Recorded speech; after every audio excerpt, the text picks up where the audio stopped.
Oi, pessoal, tudo bem? Estamos de volta com os nossos vídeos e esperamos que eles possam ajudá-los nesse terceiro bimestre na construção do conhecimento de vocês e na realização das atividades que nós estamos propondo. Bem-vindos ao terceiro bimestre, eu espero que todos estejam bem. Os meus votos são de saúde para todos vocês. Vou compartilhar a tela nesse momento.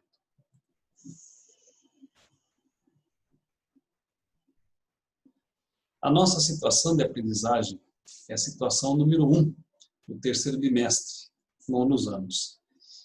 O tema da nossa situação de aprendizagem anterior foi a Segunda Guerra Mundial. E hoje nós vamos estudar a participação do Brasil na Segunda Guerra Mundial. Mas antes de observarmos especificamente este assunto, vamos pensar no contexto político do Brasil à época da guerra. Como estava o Brasil politicamente à época da guerra? Nós trataremos de forma bastante resumida, bastante sintetizada, esta primeira parte. Vamos relembrar alguns conceitos. Entre os anos de 1800 e 1930, o Brasil ele experimentou a República da Espada, que foi aquele primeiro período em que os presidentes eram militares. Ela experimentou a República das Oligarquias, que era o governo de um grupo social apenas ou de uma família apenas. Esse período, de modo geral, os anos de 1889 a 1930, eles foram denominados de República Velha. Mas dentro desse conceito maior, República Velha, nós vamos encontrar a República da Espada, primeiro período em que governaram os presidentes militares, a República das Oligarquias, o segundo período em que governavam o Brasil apenas uma única classe social ou apenas um único grupo político, e dentro da República das Oligarquias, a República do Café com Leite. Mas, pensando no tema República Velha, por que se chamou República Velha a esse período? Porque ele conservou muitas características do período anterior.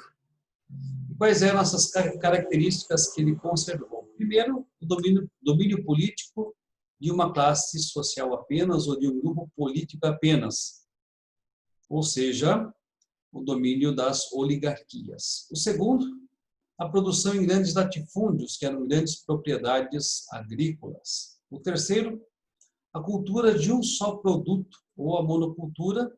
E o quarto, a cultura de um só produto voltado para a exportação. Nós percebemos que houve diversos ciclos econômicos na história do Brasil, sendo o ciclo econômico que predominava neste período o ciclo do café. A única coisa que existia antes da proclamação da República e deixou de existir após a proclamação da República foi a escravidão. A escravidão foi abolida no ano de 1888, portanto, um ano apenas antes de ser proclamada a República. O segundo ponto deste nosso resumo inicial é que, na década de 20, em virtude do surgimento das indústrias no Brasil e em virtude do surgimento de uma burguesia industrial, de um proletariado, ou seja, de novas classes sociais, e em virtude de um grupo militar muito influente chamado Grupo dos Tenentistas, o Brasil passou a enfrentar o governo das oligarquias ou a lutar contra o governo das oligarquias. Estes movimentos sociais intensos, eles evoluíram até que em 1935 Getúlio Vargas assumiu o poder no país através de um movimento revolucionário.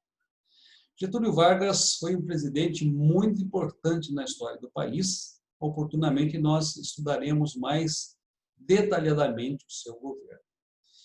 Ele esteve à frente da presidência do país por 15 anos. O seu governo foi um governo dividido em 3 fases. A primeira fase é o governo provisório, de 1930 a 1934. A segunda fase é o governo constitucional de 1934 a 1937 e a terceira fase é o Estado Novo, que vai de 1937 a 1945. E é neste último período, Estado Novo, que surge a Segunda Guerra Mundial. Muito bem, e o Brasil participou da Segunda Guerra Mundial? O Brasil participou, sim, da Segunda Guerra Mundial. E é interessante pensar que a Segunda Guerra Mundial ela trouxe alguns benefícios para o país do ponto de vista econômico, do ponto de vista industrial. Vamos ver isso ao longo dessa situação de aprendizagem.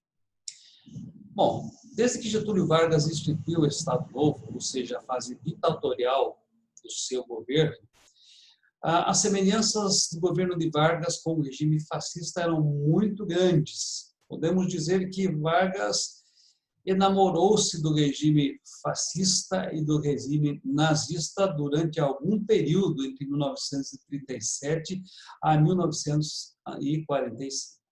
O Brasil tinha, além dessas semelhanças, boas relações com os países do eixo, ou seja, países que estavam em guerra: Itália, Alemanha e Japão. E, por ter boas relações com estes países que lutavam contra os aliados, entre eles a Inglaterra, a França, Estados Unidos, Vargas preferiu não assumir nenhum posicionamento quando explodiu a Segunda Guerra Mundial. Ele fez uma escolha pela neutralidade. Essa neutralidade era importante? Sim. Era conveniente? Sim. Essa neutralidade era importante e conveniente por quê? Porque ele conseguia financiamentos e benefícios comerciais dos países aliados, mas também das potências do eixo, especialmente a Alemanha. Ou seja, ele retirava benefícios e buscava privilégios entre os dois lados que estavam em guerra. Em 1941, os Estados Unidos entraram na guerra, ao lado da Inglaterra, da França e de outros países.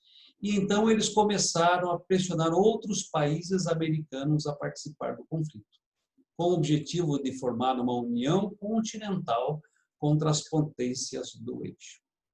Qual a influência dos Estados Unidos, o fato do Brasil ter entrado na Segunda Guerra Mundial?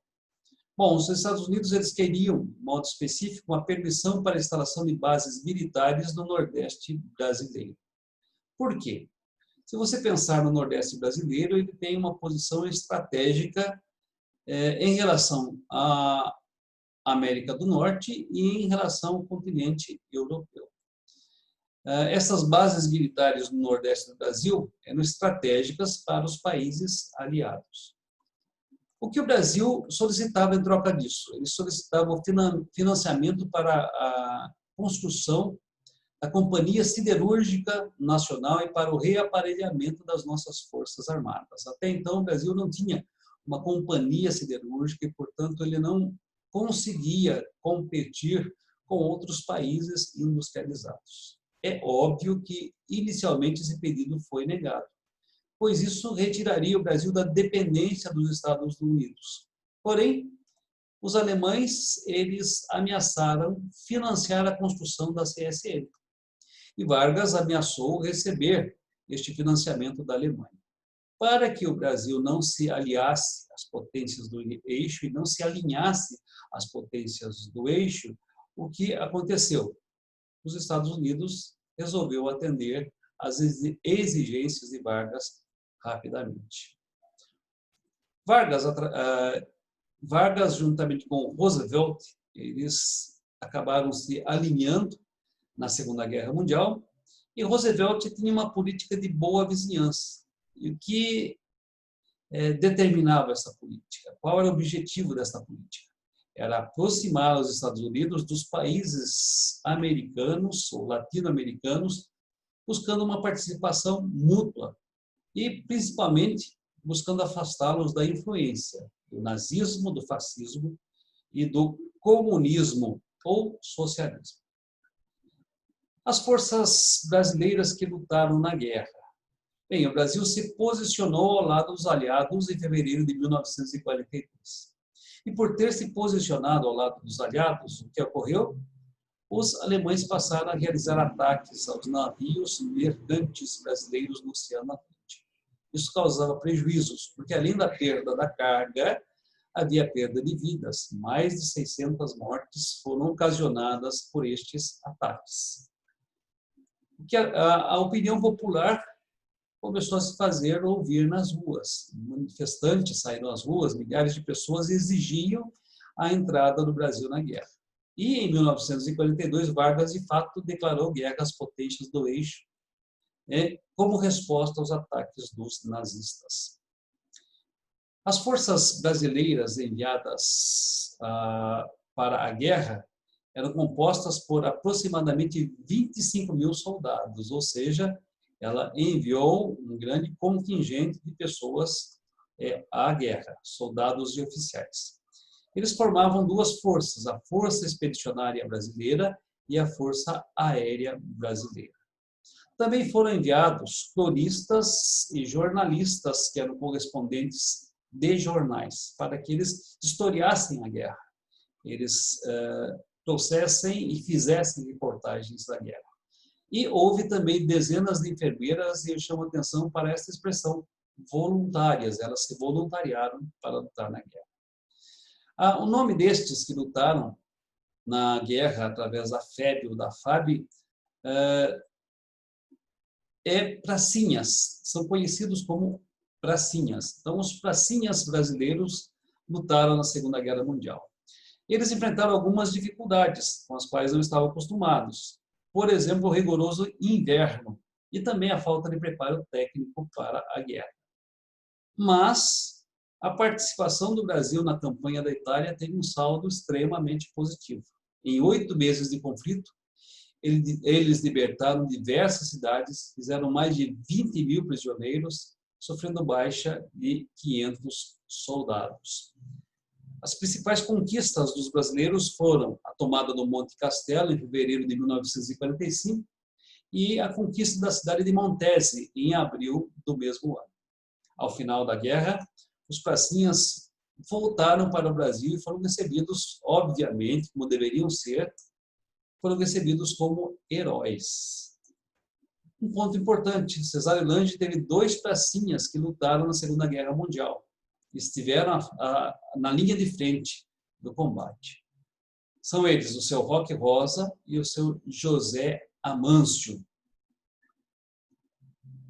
Estas são informações bastante resumidas, bastante sintéticas, da participação do Brasil na Segunda Guerra Mundial. Há diversos vídeos na internet sobre a Segunda Guerra Mundial e também diversos vídeos na internet sobre a participação brasileira na Segunda Guerra Mundial. Há uma curiosidade, nestas cidades que foram libertadas, os alunos ainda hoje se reúnem, na data que se comemora a libertação da cidade, para cantar o hino nacional brasileiro, para homenagear os pracinhas brasileiros que lutaram bravamente e heroicamente para libertar as suas cidades. Eu espero tê-los ajudado. Você sabe que qualquer dúvida pode me procurar. Bons estudos a todos vocês. Que Deus abençoe a vocês e as famílias de vocês. De modo muito especial, queremos agradecer às famílias que têm nos ajudado e que têm os ajudado na construção desse conhecimento. Essa parceria maravilhosa entre escola e família é uma parceria que tem se mostrado neste ano muito bem sucedida, porque nos tem feito aprender, nos tem feito caminhar, mesmo em meio às imensas dificuldades que nós estamos enfrentando.